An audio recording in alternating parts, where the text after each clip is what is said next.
Stuckey, and joining me today are my fellow BBOC co-hosts, Mike Calabrese and Greg Waddell. This is the penultimate episode of the season after months and months of grinding college football and college basketball. Only one episode to go for the national title, which will be out by Monday morning. All right, so we have all chalk, all 4 1 seeds left. First time since 2008. It's been a chalky tournament. I'll get your guys' thoughts on the tournament at large, but it's been, all 4, these were the 4 best teams, although I would argue that Texas Tech was right there when they were healthy, and they were healthy against Florida and had it, and that was devastating to watch. I could have hedged, I could have middled, I did nothing. I thought Texas Tech was going to win that game the entire way and did nothing. And they missed their front ends. Florida made 4 straight threes, and credit to the Gators for closing. But that was a rough one to swallow. But all 4 of these teams have been in the top 4 on KenPom since February 12th. But and it's the first time since ever that favorites swept outright. Sweet 16 and Elite 8. Favorites have won 14 straight games overall. Favorites of 6 or more points, 32-2 straight up. 22-12 against the spread in the tournament. If you include the high major conference tournaments, favorites of 6 or more, 62-3 straight up. Pretty wild run. It's been very chalky across the board. These are 4 elite teams. If you ranked the top 10 teams on KenPom since 1996, all 4 would be in the top 10. So I'm hoping that we get an elite Final Four and national title game, because we kind of deserve it. I'm okay with chalk advancing as long as we get some drama along the way, and there hasn't really been that much drama. The Elite 8, I thought, was kind of a dud compared to what we were expecting. And if you look, Will Warren, who does great work on his Substack and on Twitter, he'd had an article about the lack of close games. This was the fewest close game, the lowest close game percentage, I should say, like within 2 possessions since 1999. So I'm okay if it's chalky, but I want some drama along the way if we're not going to get any upsets. And I feel like we've kind of been robbed of that this tournament. So it's been rather boring overall, I would say. Greg, I'll go to you first before we get to these 2 games involving all of the 1 seeds. What are your takeaways so far from the tournament? Yeah, it's like the movie that you fall asleep during that's too long, but then you get to the end and it just ends with a bang and there's a twist. It's M. Night Shyamalan, right? I think this Final Four will save whatever negative thoughts you have about the tournament. And I understand it's pretty elitist to act like we want all 1 seeds. I certainly don't feel this way every year. But guys, I can't shake coming off of 2 seasons ago, 3 seasons ago, however many years ago it was, where we had to watch San Diego State and Florida Atlantic in a Final Four game, and we got drama. It was exciting. It was fun to bet on. It was not great basketball, and I was tired of pretending that it was. The good news here is I think there's a lot of years where if you went chalk, you would still have some pretty large mismatches in a Final Four. Like you could see a 1 seed that, is 10 points better than the 4th best team in the country. I don't think we have that here. I think we have 2 matchups that should be hotly contested. You've got a 5.5 point favorite and 2.5 point favorite. But to me, there's arguments that these are coin flip games. All 4 of these teams, top 10 teams per KenPom efficiency metrics that we've seen in 25 years. They're all deserving of being here. And I think it's only going to set the table for an incredibly entertaining Final Four, even if the tournament has not been that up until this point. Yeah, no, I get what you're saying, but it's a dangerous game to play because at the end of the day, it's still just 3 games, right? So, you just have a couple teams that are way off from 3, and then you get blowouts, and then you're counting on this whole tournament to come down to 3 games over the weekend. So that's why I just prefer. I don't even care if the chalk advances. I just give me some more drama along the way. Late game drama, which I thought was lacking this tournament. I don't think it's always going to be like that. I do still think there'll be Cinderellas. This was just one of those years. I will say, though, I'm definitely reevaluating how I'm looking at futures in both college football and college basketball. Like college football and college basketball are different sports than they were even a couple of years ago. College football futures, I think I got a little fortunate because Clemson snuck in and won the ACC. But I think in college football, with all the turnover, there's more opportunity to take some longer shots within conferences, which is what I'm going to look like, because just the variance within conferences, within leagues, I think is going to be higher moving forward. Maybe win totals aren't worth as much time as they usually put into them.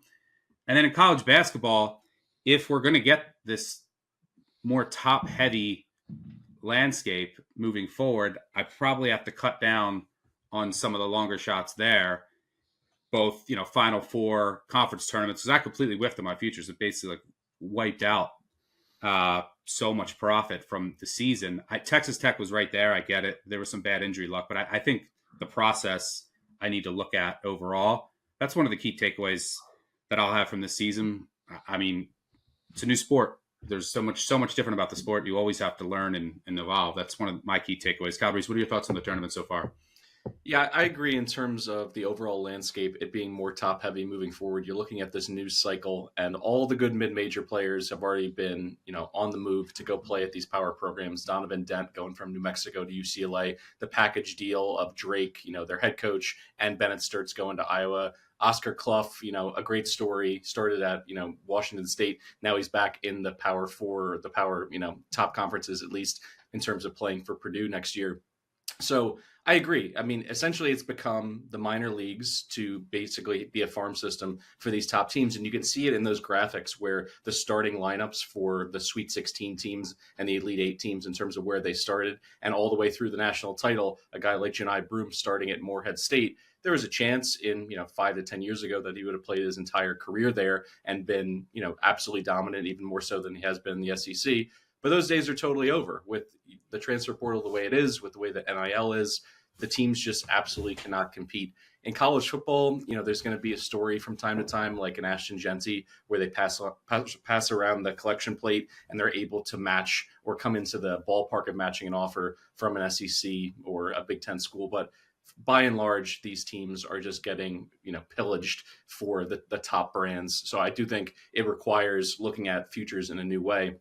What I'll say about this tournament, though, in terms of Cinderella getting bounced so early, yes, I think at this point you just have to embrace it, that this is special and different. This is the first time since 2008 that all one seeds made it to the Final Four. But that's basically where that comparison ends, because if you look at the 2008 Final Four, at least by KenPom, they would be 5 through 7 if they were stacked up in this year's field. Every single one seed in this Final Four is higher than every single one seed, including the national champion in Kansas in 2008. So I think these are all special teams. I think this is a situation that is rarely going to happen. You look at college basketball over a 40, 50-year window. This is one of those special years, so why not embrace it? And also, I think it's interesting to note that whoever wins this championship is likely going to end either as a 1, 2, or 3 highest rated KenPom team of all time. So I think that's exciting. I mean, college basketball is exciting because it has different historical roots compared to the NBA. The NBA is kind of like broken up into these windows of greatness. You can't even really compare because the rule differences in the 80s and 90s. College basketball still has a bit of that charm where you want to compare, like, will Duke immediately vault past the 99, the 01, the 92 team if they go ahead and win? Those are fun conversations to have, on top of it potentially being some elite basketball played in San Antonio. So I'm excited to cut it up at this point because, all the Cinderellas, the luck just, wasn't there. But what's interesting is you could say if UC San Diego pulls it out, wins one game, or if Colorado State gets a fortunate whistle, they call it travel on Queen on that last shot, or he doesn't make it, then all of a sudden I think the narrative's a tiny bit different. It's just every single opportunity for someone to win other than a top team, it just didn't materialize, including what happened to Tech. Stuck. I would just say, I know it's a little consolation, you didn't need to hedge out there because they were the better team. They were the better side the whole way. If Florida doesn't catch absolute fire and make every shot, and Tech is missing every foul shot that they should make, obviously you can play armchair quarterback after the fact, but the fact of the matter is Tech was the right side, and just every dog has gone to die in this tournament. So at least luckily in this spot in the Final Four, that can't be the case anymore with all one seeds. They should have. I mean, you could argue they should have lost to Arkansas, which is my consolation, because I won't get over that loss to Florida for a long time. Florida arguably has been the weakest one by a wide margin because they easily, you could argue they should have lost twice. UConn can't make an open three. Texas Tech can't make a free throw, and they come back from 10 down with 5 to go. But credit to the Gators for getting through. By the way, you mentioned 2008, the last time all 4 1 seeds got through. That was also in San Antonio. Classic national title, horrendous Final Four. Hoping that I think both Final Four games were blowouts with the 1 seeds. I will say, I think that you mentioned UC San Diego and Drake.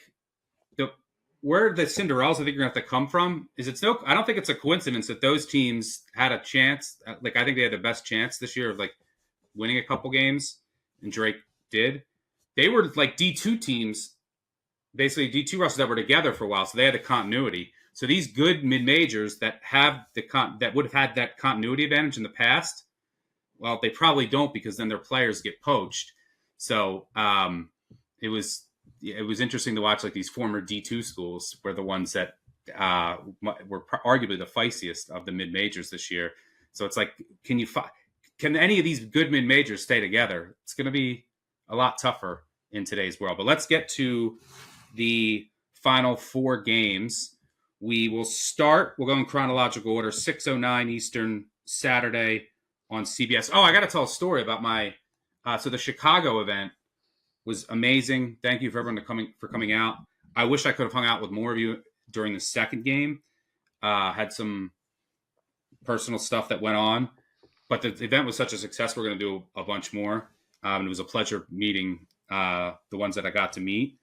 But around dinner time, I get a call from my neighbor.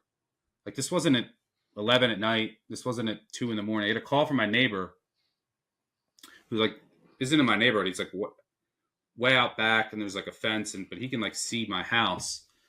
And he was calling. I was like, why the hell is my neighbor calling me right now? So I assumed it had to be like an emergency or something. I thought my dog got out. I was like, oh God, Petey is out running around. So I picked up and he said, are you home? And I said, no, I'm in Chicago. And he said, my wife just saw a random guy sprinting out your back door. And I was like, oh, my wife is home. So I was like, thank you for calling. And I FaceTimed her right away, and she was shaken up. And what happened was there was a guy, like a homeless guy on drugs, like a couple of neighborhoods over.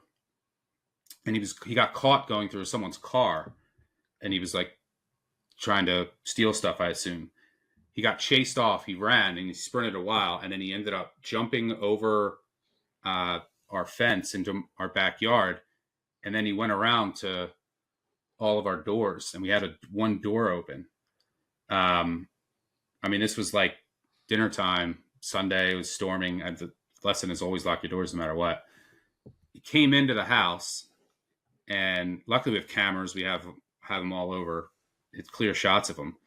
Came into the house, and he was clearly not in the right frame of mind because there was like a purse there. But he took a pair of pants. It's a recent pair of pants that I bought. And then he kept walking through the kitchen, and he opened up our bedroom door. My wife was in bed, and he said, oh, and my dog, luckily my Pit, went bananas. So he shut the door so the dog couldn't get to him. And then he ran out the back of the house and then sprinted down into this next neighborhood. I called my wife. She called the cops. The neighbors called the cops, and we had them all over our cameras, and they found him like, I don't know, 45 minutes later and arrested him. So yeah, that was insane. You just never know. Like you never know when someone is going to stumble onto your house and break in. So yeah, we left the door unlocked, and luckily Petey, our Pit, saved the day. So he got extra treats this week, but everything was okay. But yeah, I was dealing with that. Wasn't fun. I wish I was here, and I wasn't. But it was awesome meeting all of you guys. It was a great turnout. We had a great time. I wish Tech could have gotten over the hump. And but that was a great game. The second game was awful, Alabama Duke, but what are you going to do? All right, let's move on to the Final Four games. We have Florida, Auburn in San Antonio, 6:09 Eastern on CBS. Florida's a 2.5-point favorite here, total 160.5. This is notable here is Todd Golden taking on his former mentor. He was the what was his official title? He was like director of operations or something under Pearl, something like that. I don't know. That Pearl's his former mentor. This is a rematch, and it's actually the first ever SEC versus SEC Final Four game. It is a rematch from the regular season, obviously in a game that Florida won outright in the jungle. You want to talk about a power rating adjustment. In that game, Auburn was a 10.5 to an 11-point home favorite. And now they're a 2.5-point dog on a neutral court.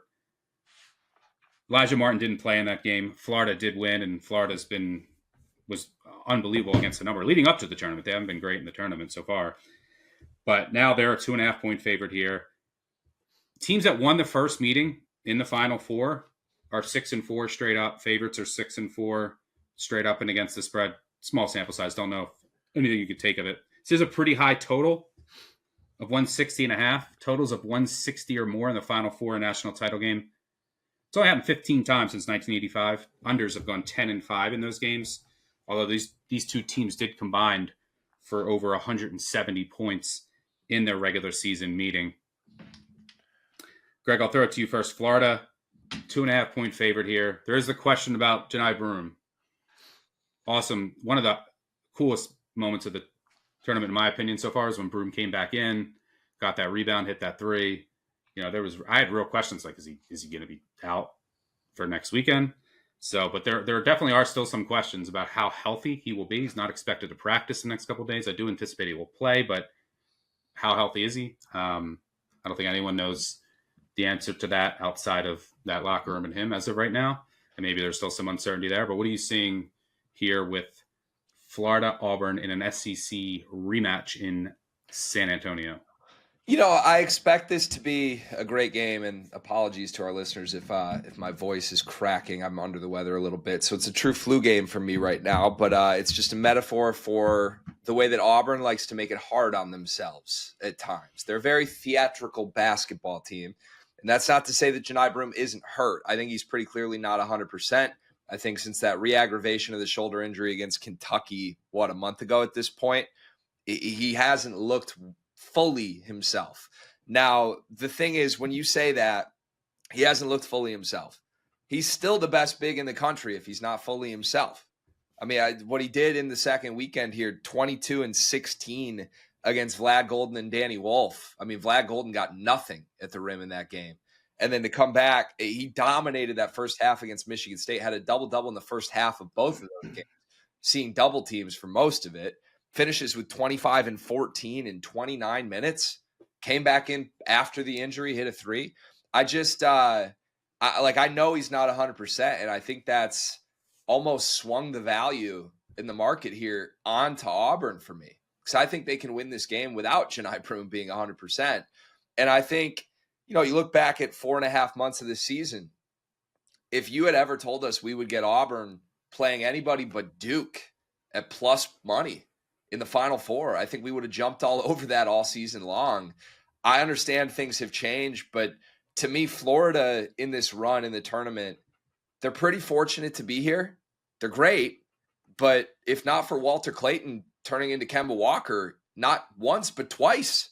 I mean, he saved them the UConn game. He saved them the Texas Tech game. And I think Calabrese is right. Florida's very clearly been the better team in both those games, but they played with their food for 25 minutes in both of those games. And those teams couldn't really close the door. If Texas Tech had hit some free throws, Stuck, I know you know this, it might be a different story. But to me, I just feel like this game should be a true pick'em.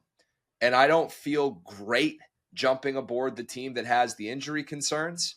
But I look back at what happened in that Auburn-Florida game the first time. I don't think there's much that is going to map here. Elijah Martin didn't play. It was a weird game where Florida was down 10 almost immediately and then went on like an extended 62-33 run over the next 20 minutes. Like, give them credit. They went toe-to-toe in Auburn's home court and did that. It just felt like an avalanche of a game where Auburn didn't respond to the momentum well. I think they'll be ready for this. They've been the team in this tournament. Even though we probably haven't seen Auburn play 40 minutes of great ball, they haven't really been in question here. I guess the only moment where they were up in the air was down 9 to Michigan. And with 10 minutes left, they finally did flip the switch and played to their ceiling for those 10 minutes. And it was, a 25-4 run or something like that. So I'm going to trust my gut here. Neither team should be plus 130. I think Auburn's been the better team over the course of the season, and I'll back them at plus 130. Yeah, I think this is closer to a coin flip too. Obviously, you got to take into account Broom's not being 100%, but I do expect him to play. I think that, and also I think Auburn's rating took a bit of an artificial hit. And this is part of what Auburn is, though.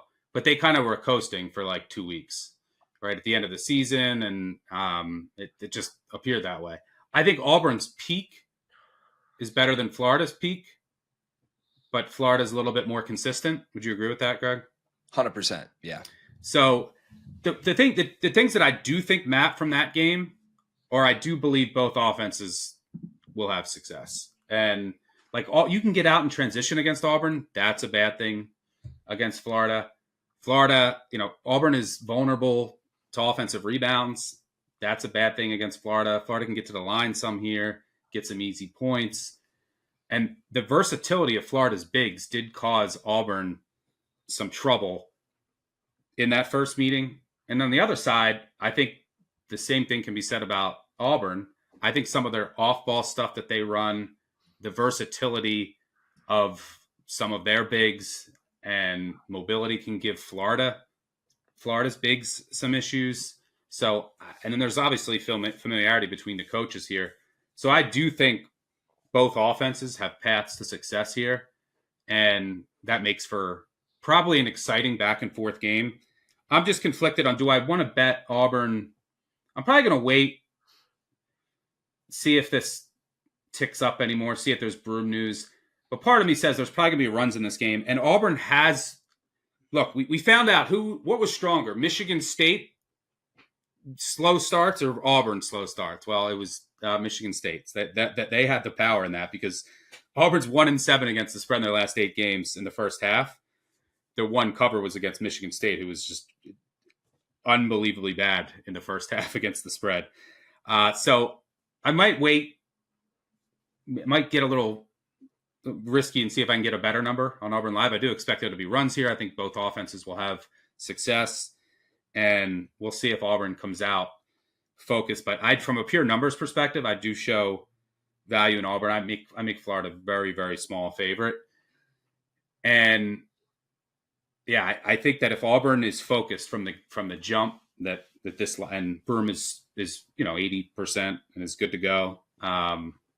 I think this number is a bit too high, but maybe we should just moneyline parlay Florida and Duke, because that's the infinite money glitch here. Calabrese, what are you seeing here? I'm going to go under on a player prop, and it's Janai Broom. Points and rebounds, it's sitting at 28.5. I think they just cobbled together this number by the fact that he went for 29 in the stat combo in the first meeting with the Gators. 2 things. I mean, first, Broom is a warrior. The kid plays through injuries all the time. We saw it coming back from you don't need to be a doctor. He hyperextended his knee. Everybody saw it. Everyone assumed the worst. He also had his elbow banged up.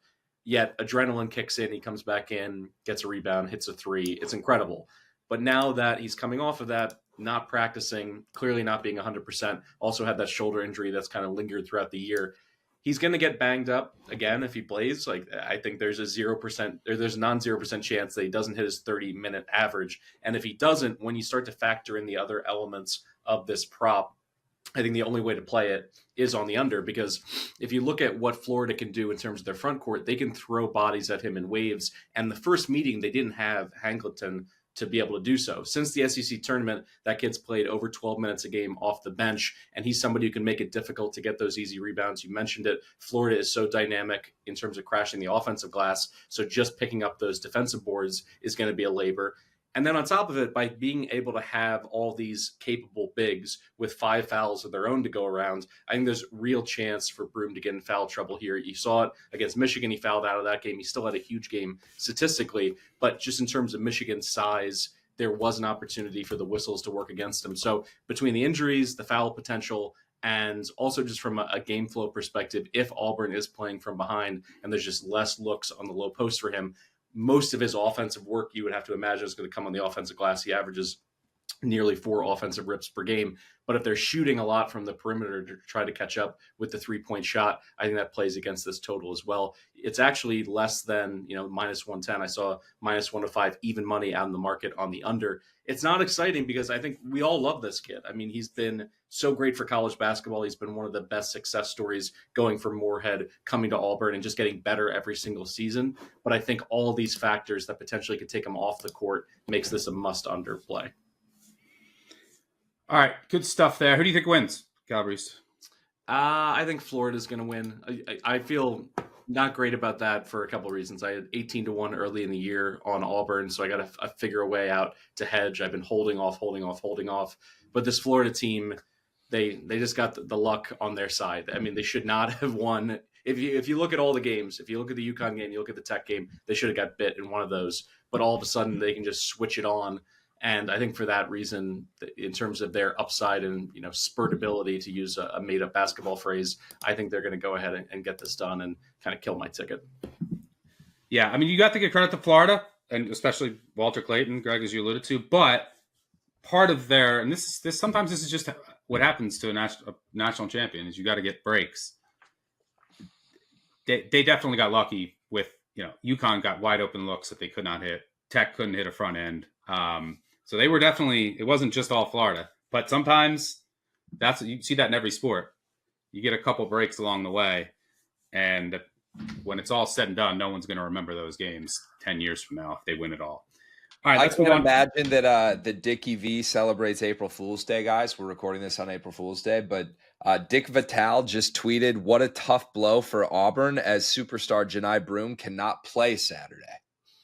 So I have no idea if Dick EV knows anything or not, but you heard it here first. Dick Vitale, Janai Broome won't play. Does Dick Vitale do April Fool's jokes? I feel like April Fool's has been around well into the 1930s or whenever he was born. So yes, I feel like he's... No, I'm saying I got to look back at his history of April. I hate April Fool's on Twitter. What could have happened is, I mean, this is just happening. I haven't looked into this at all. There's, he could have also felt for another April Fool's joke. Yeah. There was an Alabama account that I did see earlier that was pretending to be a reporter that tweeted out that he's out. So, I'm going to say, Dickie V got. I mean, I've gotten on Twitter on that stuff too, but we'll see. I don't know. Just breaking news as it happened. All right, before we get to the second semifinal game, gotta shout out my guys at Edgeboost, because I know if you're listening to this show, you probably like betting as much as I do. And when it comes to betting, there are 2 things I'm always trying to do: make it easier and make it more profitable. That's why I partnered with Edgeboost, the financial platform that pays you cash back to wager. Edgeboost is an online bank account that pays you for every deposit, because with the Edgeboost Visa debit card, you get up to 0.5% cash back on all your sportsbook, daily fantasy site, and casino transactions. That's free money back in your pocket just for doing what you're already doing. It's a no-brainer. This isn't some credit card gimmick. I promise. This is what I thought when I first heard of Edgeboost, but I opened my own Edgeboost debit card account, and it made it so much easier to deposit into all of my sportsbook accounts. There's no catch. There's no hidden fees. There's no minimum balance requirements. None of that. They make all their money on volume. They have agreements set in place with all of the sports books. There's literally no catch. And if you ever had a casino transaction flagged by your bank because they thought it was suspicious or been given the runaround when you're trying to fund a sportsbook account online, the Edgeboost debit card is the perfect tool to alleviate all of those issues. It starts with a $250,000 daily limit and will never be declined for gambling activity. Never. It's why I was happy to open an account and have been happy ever since. So make your betting life easier and stop leaving money on the table. Visit Edgeboost.bet to sign up. And if you use promo code BBOC and deposit $25, you'll receive a $25 deposit match plus Tier 2 status for faster bank deposits and more cash back. That's Edgeboost.bet, promo code BBOC. Can't stress enough how seamless and easy the entire process is. So make sure you check out Edgeboost. So, do you ever watch sports and find yourself wishing there was a way to get into the game?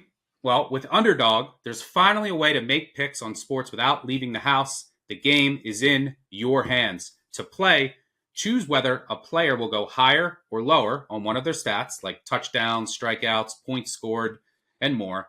They've got all your favorite leagues, teams, and stars to choose from. Create entries with all basketball picks or mix and match across other sports and leagues. It's very intuitive. It's very easy. You can play with as little as $1, and if you get everything right, you can win up to 1,000 times your money. So turn $1 into 1,000 just with your sports knowledge. For example, if you want to throw in some broom unders on the Calabrese breakdown or the potential Vital news, but you can do it. It's extremely easy. I've used Underdog forever. The product is great. So make sure that you download the Underdog app and sign up now using the promo code BBOC to unlock a special offer of up to $1,000 in bonus cash when you make your first deposit. Join in on the fun when you sign up with promo code BBOC. Claim your special offer today and get up to $1,000 in bonus cash instantly upon first deposit. Must be 18 plus, 19 plus in Alabama and Nebraska, 19 plus in Colorado for some games, 21 plus in Massachusetts and Arizona, and present in a state where Underdog Fantasy operates. Terms do apply.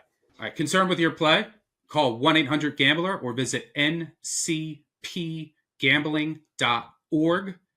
In Arizona, call 1-800-NEXT-STEP or text NEXT STEP to 53342. In New York, call the 24/7 HOPE line at 1-877-8-HOPE-NY or text HOPE-NY.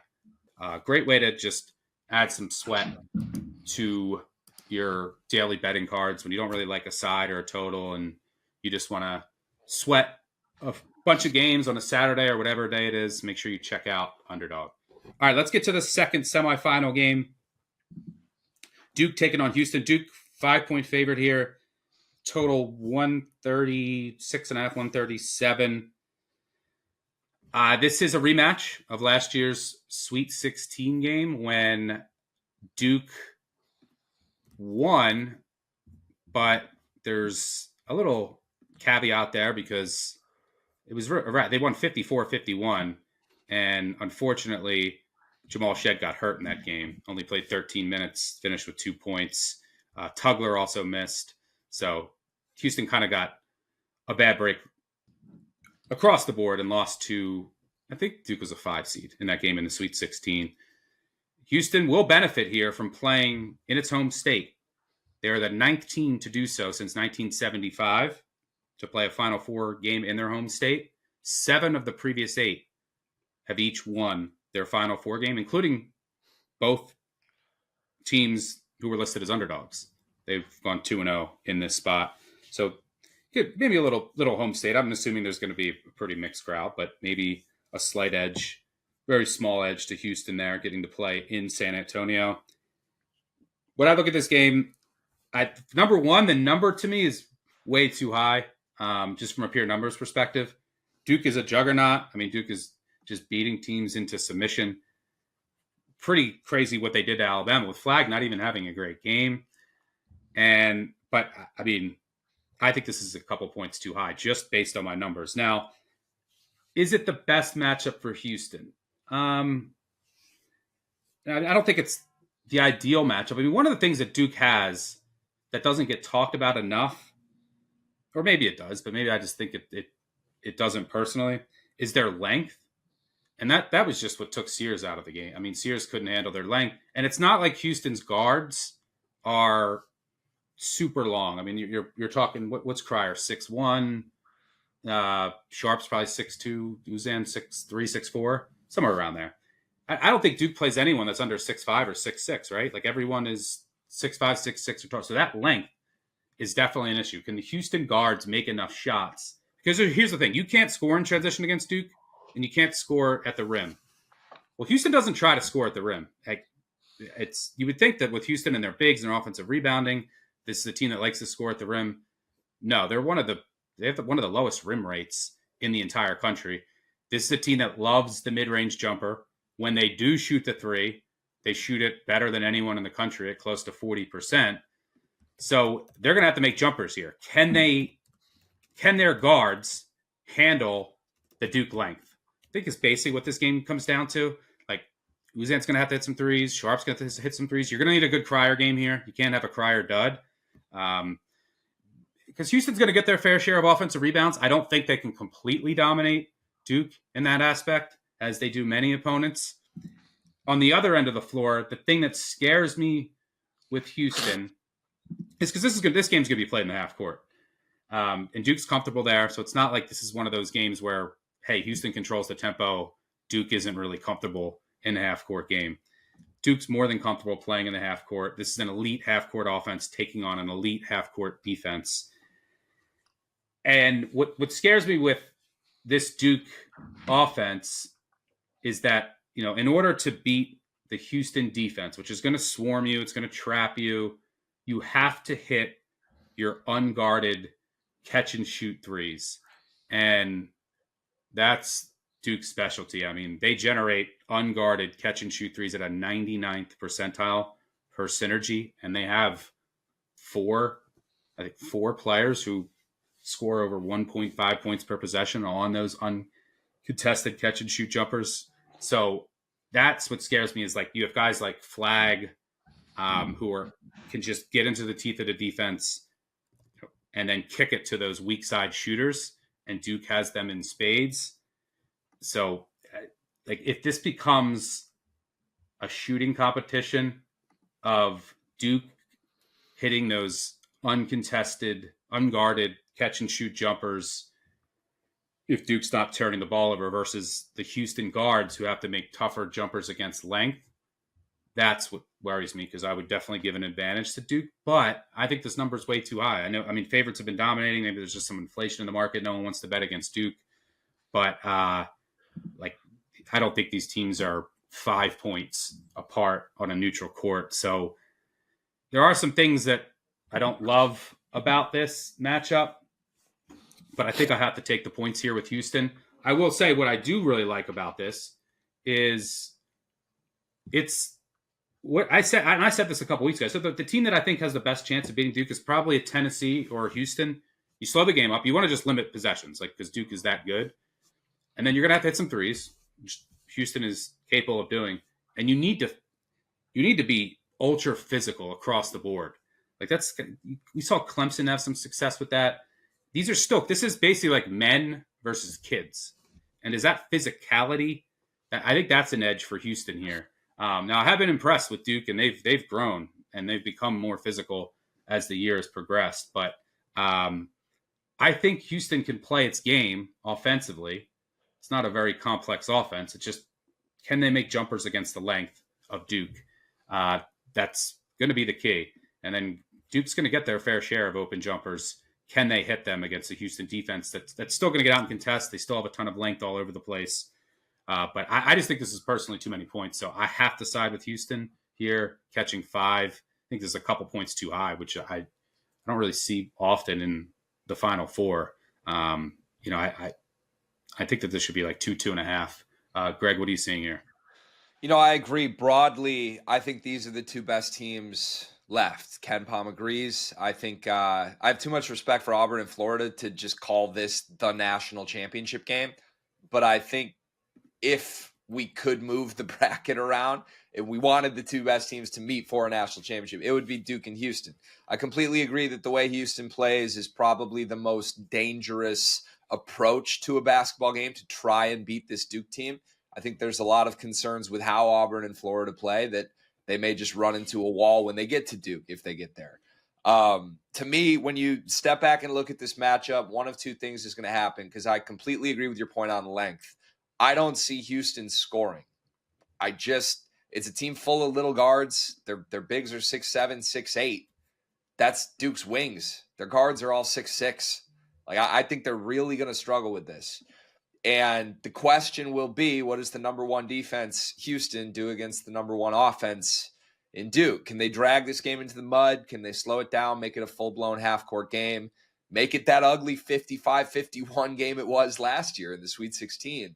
I think they probably can, and I think where the number is, the value is on Houston. 5.5, that's too many points. KenPom has this as a 2-point game. Even if you believe Duke is the world beaters that I believe they are, the spread is too much here. Now, I have way too much respect for Duke to back Houston. I can't do it. Call me a coward if you want, boys. I think that's probably the right term. I think this team is head and shoulders better than everybody else here.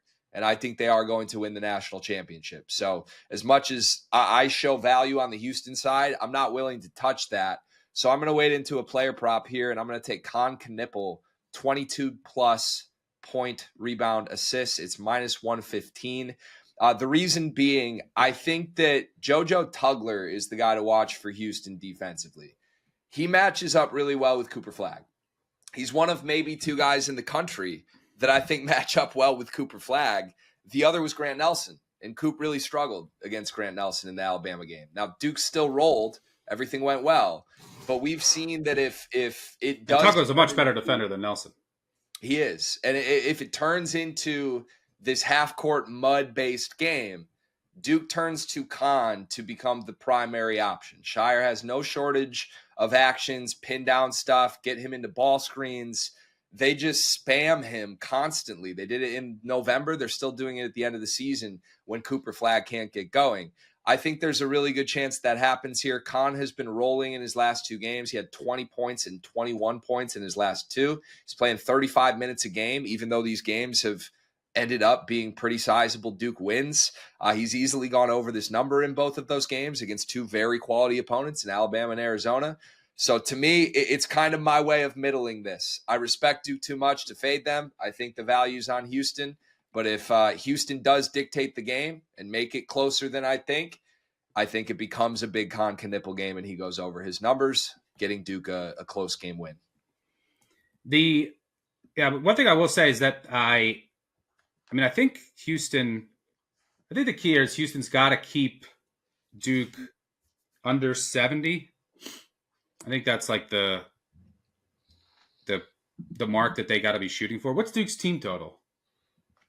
It's got to be close to that. Let me see.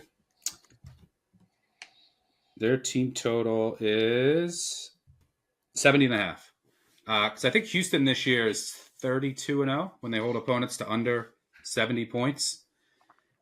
I also just think, I have a ton of respect for Duke. I haven't bet against Duke once in this tournament. It's either been Duke or nothing in every game that they've played. But this is like the first time that I'm showing value against them. And I just have a ton of respect for Houston too. This is a team that they lost to Auburn in the second game of the year. Since then, they've lost 3 games all in overtime. That's it. Two of the teams that were in the Elite Eight. Since the start of December, they've lost 1 game to Texas Tech, who I think is the 5th best team in the country, by 1 in overtime. So, and by the way, they talk about their path. They had the hardest path to the Final Four of any team, right? They played Gonzaga in the second round, Purdue, and then Tennessee. It was as hard of a path as you can have in terms of seeding. And, Gonzaga for KenPom was a top 10 team. They basically beat 3 top 15 KenPom teams en route to getting to San Antonio. So, Yeah, I respect Duke a ton. And look, if they're red hot from three, Houston probably can't keep up. But I just have to take the points here based on where my numbers put this game. And Sampson here's one thing I'm worried about with Sampson. Sampson is an unbelievable coach. I despise how he handles when someone on his team gets 2 fouls. And he says it. He comes out and says it. He says, I don't want to risk them getting a third. But he basically fouls out. He's 322nd in the country in 2 foul participation. I'm surprised he's not lower than that. I think he only plays guys with 2 fouls in the first half 8% of the time. We saw that with Juwan Roberts against Tennessee. Now, Game State does dictate some of that, and they were comfortably ahead. But he does this all the time. And Roberts sat the final 15 minutes of the first half. You're going to need your full deck against Duke for majority of the game. So that could hurt Houston. Shire is much more likely to play guys who are in foul trouble. So depending on how the whistle goes, that could hurt Houston in the first half. So that's something I'll be interested to watch. But Calabrese, what are you seeing here in Houston Duke? I think this line is inflated because you can't get more public than this Duke team. Every casual in the world wants to bet on the number one team with the presumptive number one pick in the NBA draft. They've just been boat racing teams down the stretch. And then on the other side, Houston plays kind of that, rock fight style. It doesn't it doesn't encourage gamblers to get behind them. But I think this number is off by 2.5 points. So I'm going to take Houston. And also, Greg, I appreciate your candor saying that you don't have the courage to get in front of this Duke locomotive. I'm going to put myself out there. This will get played by, Duke fans, for ages, moving forward. But I am not over the fact that Duke has not been trustworthy at the end of close games. And I'll get to that in a second. But let's first look at pace and defense. They played against 3 teams in the ACC that were deliberate, that played really slow. Virginia, Notre Dame, and Clemson. They went 1-2 against the spread in those games. Then you look at teams that they played that had quote-unquote elite defenses, at least top 20. Clemson and Kansas. They lost both of those outright. And when you look at the end-of-game situations, I still have my fear if I'm holding a Duke ticket even to win outright. You look at the Clemson game. They're up 71-70 in the final minute. They lost 77-71. In that last minute, they went 0 for 3 from the field, and Flagg had a turnover. Against Kansas at the beginning of the year, they were up 73-72 with 90 seconds left. They turn it over twice. Con Kneppel misses a 3 at the end of the game. They lose 75-72. Hell, even the performance against UNC in the ACC tournament, they're up by 4 without Cooper Flagg, under 3 minutes to go. They close the game 0 for 2 from the field with a turnover, and they're bailed out by Jalen Withers' lane violation. Otherwise, that game's going to overtime. On the other side, you have Houston, who has a ton of tight game experience. They played in 4 overtime games. They had 6 wins by 2 possessions or less, and that miracle comeback at Fog Allen. Because there is going to be a chance that Duke gets up by 10 in the first half or early in the second half. Do they have the goods as a 3-point shooting team? Absolutely, to get back into it. I just think that they are so mentally tough, and Sampson has them in a rare spot that they can actually play the underdog card. I think they're going to have a ferocious defensive effort, and if it becomes, a toughness competition in the last 4 minutes, I still have my issues in terms of, does Duke just put the ball in Cooper's hands and say, go be somebody who gets his own shot, be a facilitator, we're putting all the pressure on you? Because I've seen that play out, and it hasn't been at the level that the rest of his game is. I'm not saying that he's not a generational player that deserves to be the number one pick. I'm just saying in terms of like a pure scorer in crunch time, I haven't seen it. And in terms of strength of schedule, this is the last point I have. We're patting Duke on the back. They've really only elevated their game down the stretch when Flagg's been 100% and started and finished. I get all that. They were 54th in strength of schedule this year. The ACC was a tire fire. If you throw out that weird COVID season after, the COVID cancellation in 2021, almost every team in the KenPom database that won the national championship was top 30, if not top 15 in strength of schedule. There's something to be said for having that muscle memory of what do we do in crunch time? And Duke just didn't have to face it really for 3 months. And then you look in this tournament run, there hasn't been those high stress, high leverage situations in the last 2 or 3 minutes. So all that being said, I'm going to take Houston plus the points. I may look like a fool. Duke wins by, 20. They're the generational team we've all, heard so much about. But I just view this as closer to, I wouldn't say a coin flip. I think Duke should be a 3-point favorite here to be on the cusp of 2 possessions. I think that's the market speaking to Duke being public and Houston being scrappy. Yeah, I also will say, I mean, you're nitpicking a little bit, and Duke's a different team than they were. But sure. I mean, absolutely. A lot of these picks, the Kansas game, the Kentucky game, that was November, December. Because they also beat Auburn. They beat Auburn, but it was an elite defense. But I like the Houston path has been more impressive than Duke's. Like no one thought Baylor was any good. Did anyone think Arizona was a threat? And that game was 100-93. They got the good Caleb Love game and won. You got to give credit to them for that. And they were in control most of the game. But Alabama, I wasn't a believer in Alabama the whole year. I mean, this is a team with their shot volume profile, their defense. Now the way that they won was super impressive. But I also think Malik Brown's status is kind of important.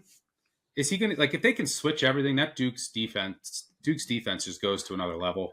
And if they can do that against Houston, who's going to need to make shots here, it's going to become even more difficult.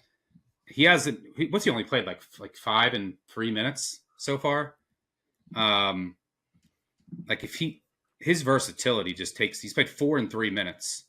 Have you heard anything on him? Is he just expected that's it? He's just going to play 3 minutes? So I don't know. If he can play more, then their defense just goes to another level. And I think he's going to be important too. He would be even more important. Duke can easily win this without him, but in a potential next matchup too, as well. All right. So let's sum it up here. Let's get our predictions. Who's winning the Final Four? Who's winning the national title? I'm going to be the moron.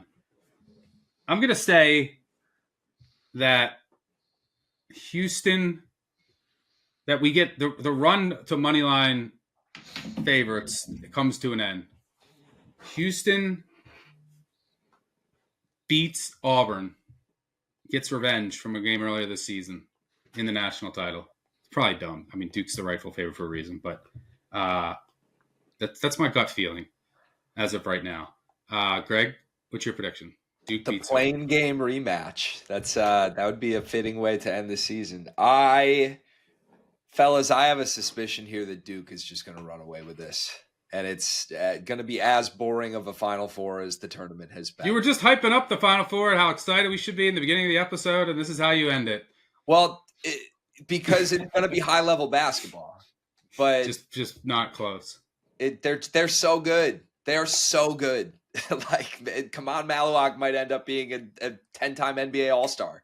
He's a freak, and we barely even talk about him. Khan and Coop, they're just so good. I'm so impressed with what they've done. I do think Houston is the team that will make it close. So I think that's a single-digit game, but I think Duke wins by a couple possessions and then just runs, I'll say, Auburn out in the title game. I would have, a team who I think could beat Duke on a good night is Texas Tech.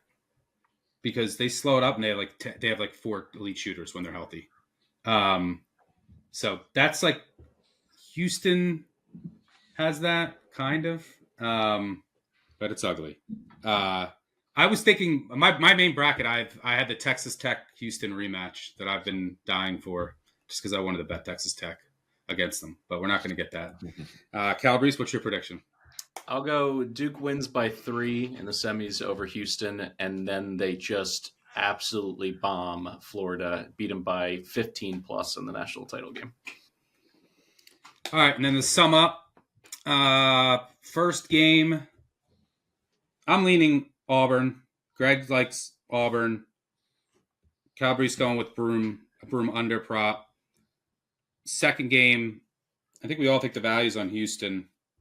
Greg is not stepping in front of the train, going with a player prop on Mr. Knipple.